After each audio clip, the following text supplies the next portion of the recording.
what we call the polymodal and association cortices of the limbic system. And this limbic system is really the oldest part of the human brain.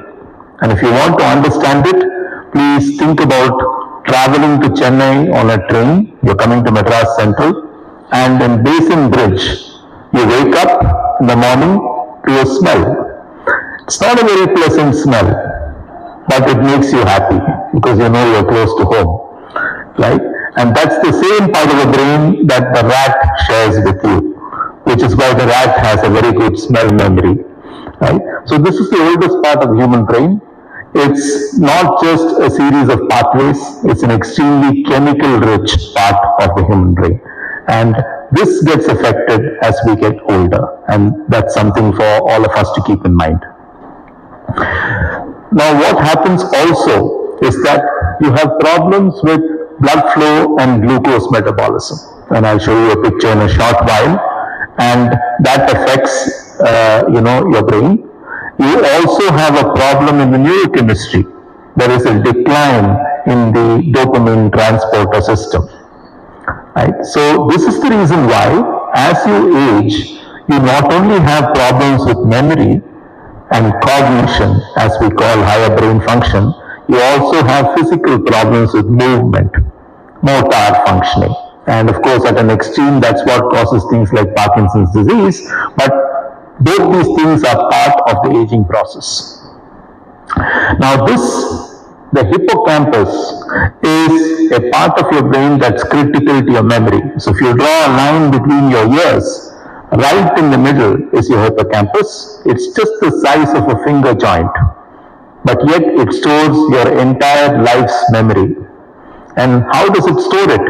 It stores it like you would store files in an office, in sequential order, which is why when you are affected by a degenerative disease of your brain, you lose your newest memories first and you retain your oldest memories. So people, for example, forget the grandchildren in the family, then the sons-in-law and daughters-in-law, because they came later into the family, then the children, then the spouse, then the siblings, then the parents. And one reason why dementia is called a fate worse than death is that finally you forget who you are. You lose your own identity as a human being, and nothing could be worse than that for anyone. So that's the kind of progression that happens when it gets to memory loss. This is again a PET scan image, and what I want to show you is that if you see in the images below with the arrows, you can see how there is hypometabolism. And this is what you will see in a person whose brain is aging, in a person who is developing dementia. And that's something that we need to understand, and that's of course what we were talking about, the cerebral metabolism. What happens also as you get older, picture this, a young person's going to the airport to board a flight. They get delayed, they land up late in the airport, and someone says, "Oh, gate is closed, sir, you can't get in," or "Gate is closed, madam, you can't get in." A young person immediately starts thinking, can I get another flight? Can I go and catch a train? Can I go get a bus? How do I get there? Older people stand there and get terribly upset and annoyed, right? And one of the reasons for this is as you get older, you have a difficulty or an inability to shift set. You're not able to move from one train track that you're on mentally to another train track. It becomes it's harder and harder for people. The other thing that happens as you age is that it's your short-term memory that is primarily affected. Your long-term memory, your memory of how to do things, for example, how to ride a bicycle and how to drive a car, those things are retained, but your short-term memory goes. So we often meet people, if you ask them, what did you have for breakfast this morning, they will struggle to tell you what they had for breakfast this morning. But if you ask them about something, from the past, they will give you all details. Oh, I went to see this MGR movie, it was with my wife, and we had just been married. I can tell you the whole story because that comes from the past. So that's another feature of getting older. There is something called the concept of working memory. And the working memory is really what we call the executive brain. It helps you plan, it helps you organize, it helps you complete the round of tasks that you want to do. It helps you do it in a sequence that is appropriate. You will have a meal waiting for you when we finish this meeting, right? It's your working memory that tells you start with the starters, then go to the main course, and finally go to the dessert. If your working memory is not working very well, you will kind of mishmash it and not really follow any particular plan. So that's what your working memory is all about, and that gets affected as you get older. Okay. So there is a loss of efficiency in acquiring cognitive or higher mental function information. There is a problem with processing speed. You'll notice as we get older, we take time to absorb things, we take more time to respond to a question or respond to something. We slow down, and that's part and parcel of cognitive aging. All your old information, as I said, is spared. There's one point I want to make, because especially in middle age, I get people coming to me, I'm really worried about my memory. And the point I want to make is the most common reason why you have subjective forgetfulness, I'm losing my memory, is being stressed out or depressed. It's not losing your memory. Okay? This changes as you get older, but this is very true in the middle years. So one of the things to always ask yourself when somebody says I'm losing my memory is to find out whether they actually are experiencing symptoms of stress, anxiety, or depression, or something else that's going on. Now, one of the other factors that we have to understand is that there is a transitional period. And this transitional period from normal aging, what used to be called in the old days benign senescent forgetfulness, to mild cognitive impairment, to dementia, frank dementia. The mild cognitive, The mild cognitive impairment is the time when you can treat.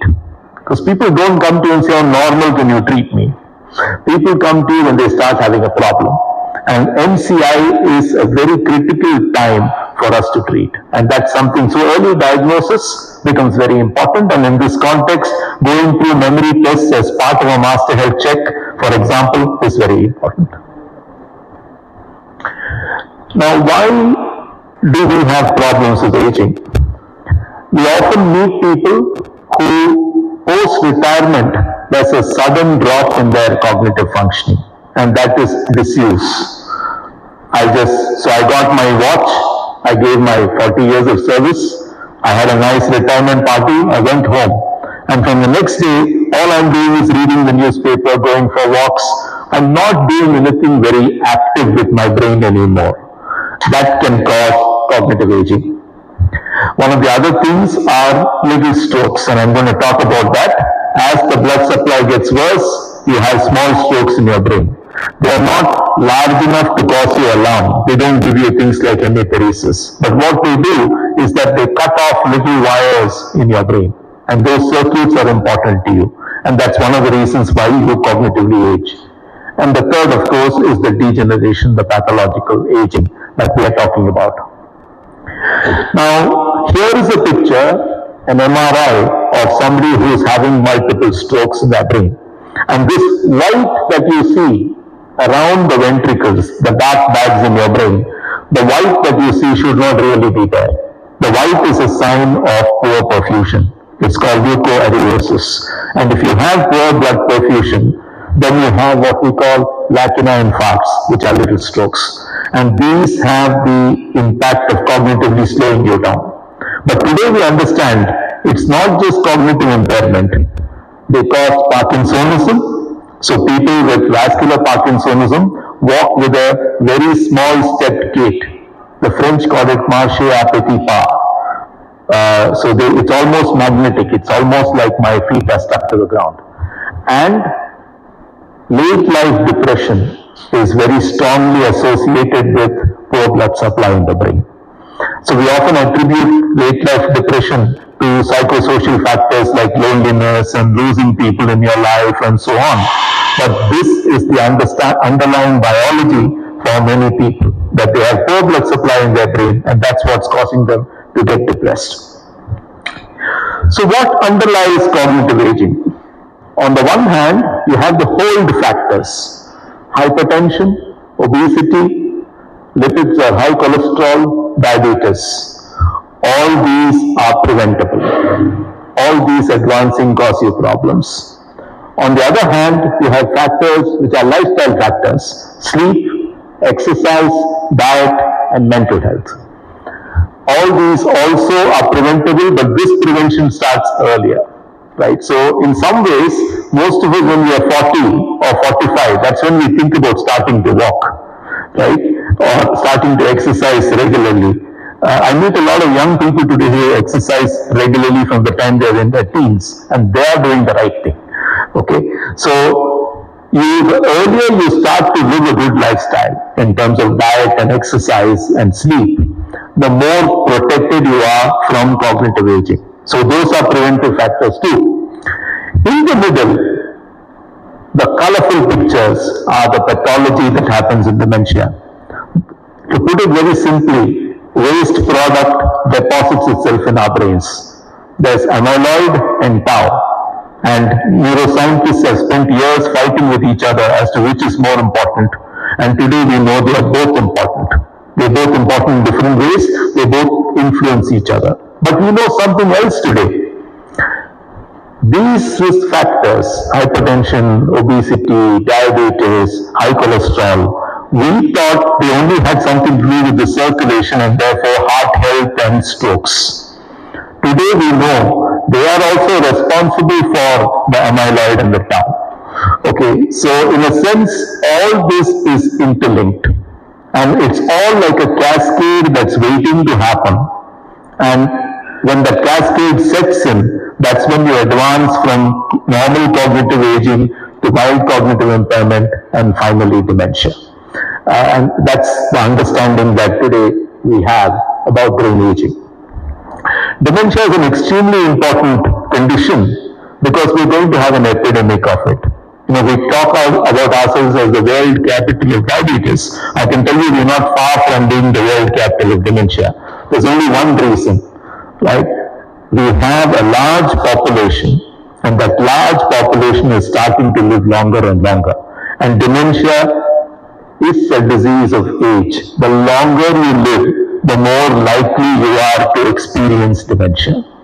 So this is something that all of us need to keep in mind. We have as per estimates, about 5 million people with dementia living in India today, and that number will probably go up to 7 million in the not so distant future. You can imagine the public health need, you can imagine the clinical need, you can imagine the disability needs. They are extremely considerable.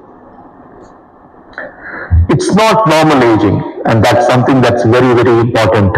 You know, we have this thing in society, oh, he's become old, and that's why he's become forgetful. Dementia is not normal aging because dementia causes disability. You can't do the things that you could do before, and progressively you need more and more help in order to get through your normal day. And as dementia progresses, people need to be led to the bathroom, people need to be assisted in their everyday ablutions, people need to be fed, people need to be kept safe, people need to be prevented from wandering from their house. It's a lot of stress on the caregiver. And there's something else that's happening in India. The caregivers, which are the families, are disappearing. How many people do you meet who are living in an extended family who are able to care for somebody with dementia today in urban India? Difficult. And if you look at people who are middle-aged like myself, I don't know who will be there to care for me if I get dementia, right? So this is a challenge that we are not addressing, and that's one of the reasons it's a scary epidemic, because the needs are going to be so great. These are global trends, and what I'd like to emphasize here is that deaths are affected. The blue line is India, and you can see it is always growing. Okay, so deaths are affected. Your disability adjusted life years, which are an index of how long you will live with disability, those are increasing, prevalence is growing, and if you think about it, the demography of India is changing, and with that, the problem of dementia and the associated issues are growing. The problem of brain aging is growing. We've had studies in all these places. Very happy to say that Chennai was something that we did many years ago. Both urban and rural populations are affected by dementia. This is something that we have to understand. And the other thing that we have to understand is that the causality is multifactorial. The good news is what I was telling you about the hold factors and the lifestyle factors. Dementia is preventable. Okay? So dementia is real. It's a disease. It's not normal aging, but it is preventable. And this is something that we all need to keep in mind. Now, here's another very interesting fact. As you get older, see how many disorders you gain. So it's not just wealth that you might gain, not just weight that you might gain. You gain what we call multimorbidity. The number of disorders you have, the number of diagnoses you have, go higher and higher. And by the time you're at 85 plus, you have 8 diagnoses on average. Okay? So the healthcare needs of the elderly are considerable because of this multimorbidity. It's not just dementia that I'll have. I might have Parkinson's along with it. I might have stroke along with it. I might have arthritis along with it. I might have digestive issues along with it. In fact, most people I know who are older have problems with digestion. I may have urogenital issues along with it. I might have peripheral issues, skin and neuropathy along with it. So in a sense, the needs keep climbing as you get older. The number of diagnoses you have keep climbing also as you get older. And so pretty much every bodily system in some way will get affected as you get older. And this is something that we have to keep in mind. I'm going to get all of you to do a simple exercise to see whether your brain is aging or not. Okay? Put your hands out. Make a fist. Open your palm. Turn it to the side. Now repeat after me. Fist. Say fist. Palm. Side.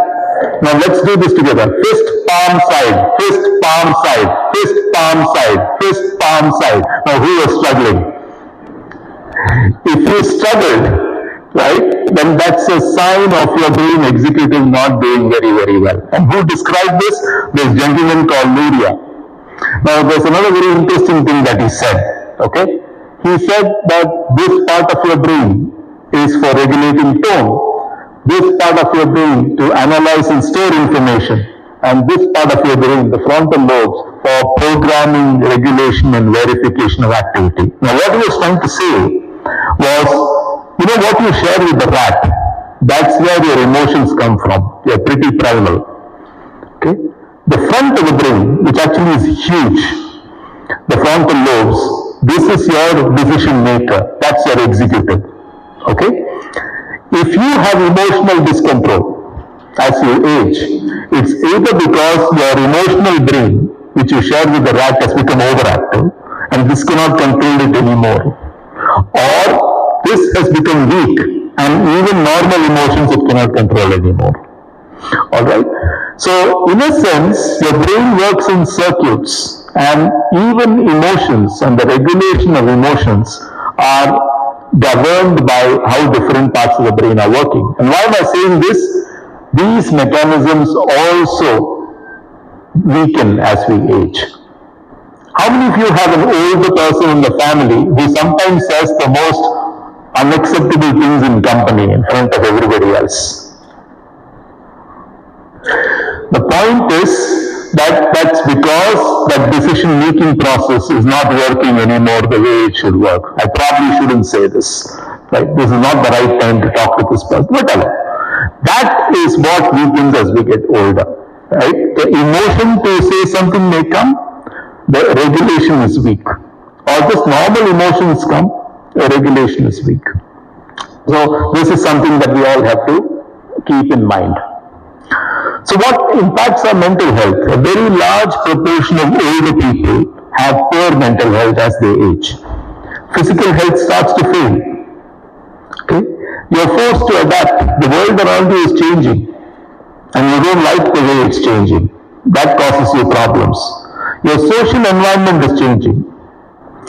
You become lonely because the near and dear are departing, starting to go. COVID taught us that. So many people lost people who were close to them during COVID.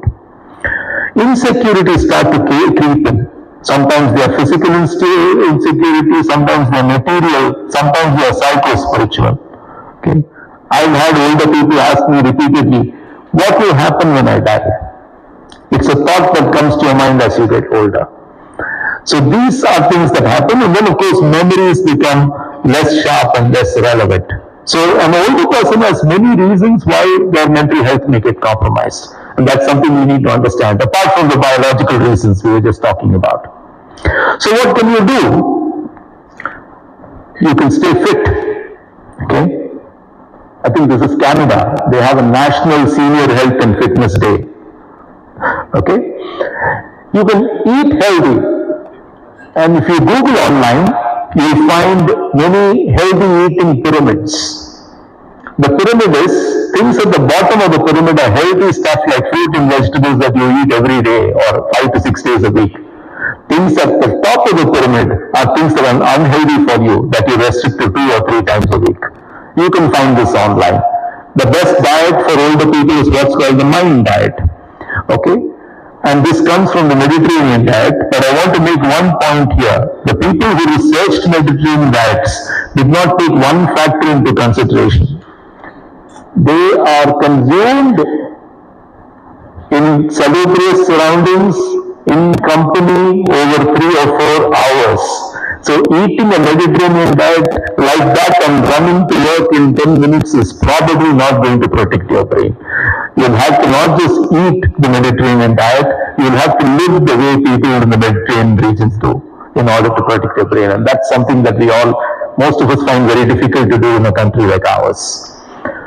Okay? So, all we've had till now are drugs that influence neurotransmitters. And today if you go to a hospital with dementia, what you're getting is this. We have non-pharmacological therapies. And that's a whole list. There are several things. There is emerging evidence that non-pharmacological therapy is very useful for brain aging and disorders of brain aging, which means that drugs alone are not good enough. You need rehabilitation, you need non-pharmacological therapies. You could do yoga, you could do tai chi, you could do what's called reminiscence. There are many things that you could do. Today we have a very exciting world of neuromodulation that's developing. And neuromodulation has great potential, stimulating your brain using a strong magnetic impulse or an electrical impulse, or even giving yourself oxygen. These are things that actually can improve your brain function. So there is emerging evidence and a lot of interest there. But finally, that's the article that came out in the Hindu in which I collaborated a few days ago. There are new biologicals. And what do? They address antibodies. Okay? And in a sense, if you think about it, they are trying to eliminate the waste products that have got deposited in your brain in excess. And that's the most exciting thing that's happened in dementia care. There was one called aducanumab. It did not show such a great effect despite accelerated approval, but we have lecanemab, which today is being looked at with a great deal of positivism. So these are new treatments, there's a different way of treating, and it's a little more in line with what Professor Lidger was talking about, rather than many of the other therapies that we've been doing till now. What Dr. Rohini was saying, we have a Buddhi Clinic philosophy. Medical care, especially for vulnerable populations like disabled children with developmental disorders, elderly with neurodegenerative disorders, it has to be in harmony. I don't believe it's an either-or approach that's going to work. It's a multidisciplinary, multi-component, holistic approach that is going to help people with disorders of aging, but also right across the lifespan. people with any form of chronic disease. And so I'd like to stop by encouraging all of us to open our minds to aging, to dementia, to the possibility of multidisciplinary and holistic care. And finally, and most importantly, because we are hosting the Neuropsychiatry Roundtable, to neuropsychiatry as a specialty. This borderland between neurology and psychiatry is actually not small. It's very large.